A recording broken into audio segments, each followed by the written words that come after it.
In 1910, in a quiet village in northern Nigeria, a legend was born, a boy who would grow up to teach, to lead, and to change the future of millions.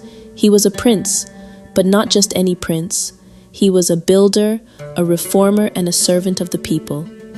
This is the story of the legend on the 200 Naira note, Sir Ahmadu Bello. Before we dive into this story, hit that subscribe button and turn on post notification bell to join the Culture Nation fam. Ahmadu Bello was born in Rabba, Sokoto, a descendant of the great Usman Dan Fodio, founder of the Sokoto Caliphate. But instead of growing up in gold and comfort, he grew up with discipline, humility, and a deep love for learning. He memorized the Quran at a young age, like many northern boys. But his journey didn't stop there. He went on to Katsina Teachers Training College, one of the only schools offering Western education in the north. And it was there that Ahmadu Bello fell in love with teaching. He believed education wasn't just for princes, it was for every child in every village. By his 20s, he became a headmaster, but something bigger was calling. The colonial government noticed him, not just his royal name, but his character.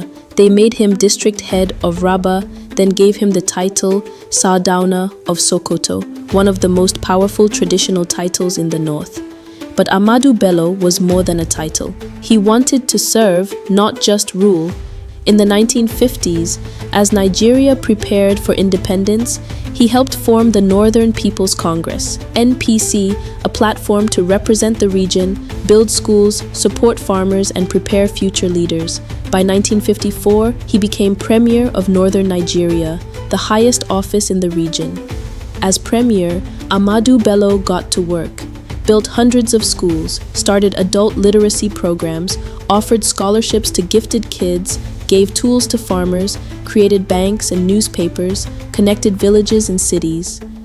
He was a devout Muslim, but he worked closely with Christian leaders. He believed in unity, tolerance, and service. And when Nigeria gained independence in 1960, everyone expected him to become Prime Minister. Surprised, but Ahmadu Bello said no. He stayed as the Premier of Northern Nigeria, because for him, leadership wasn't about the spotlight. It was about serving where you're needed most. On January 15, 1966, in the dark hours of Nigeria's first coup, soldiers stormed his home in Kaduna. And just like that, the Sardauna was gone. He was only 55 years old. But his legacy? It never left. Today, Ahmadu Bello University, ABU, stands tall in Zaria, one of Nigeria's greatest universities, a living tribute to his love for learning. From leaders and scientists to judges, artists, doctors, and presidents, ABU has shaped some of the most important people in Nigeria.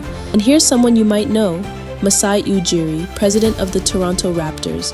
He grew up in Zaria, played ball at ABU, and helped lead the Raptors to their first NBA title. His life reminds us that true leadership isn't about power, it's about service, unity, and building for tomorrow. So next time you hold a 200 Naira note, look closely. You're holding the story of a man who chose education over ego, chose service over status, chose unity over division. That's not just money, that's legacy.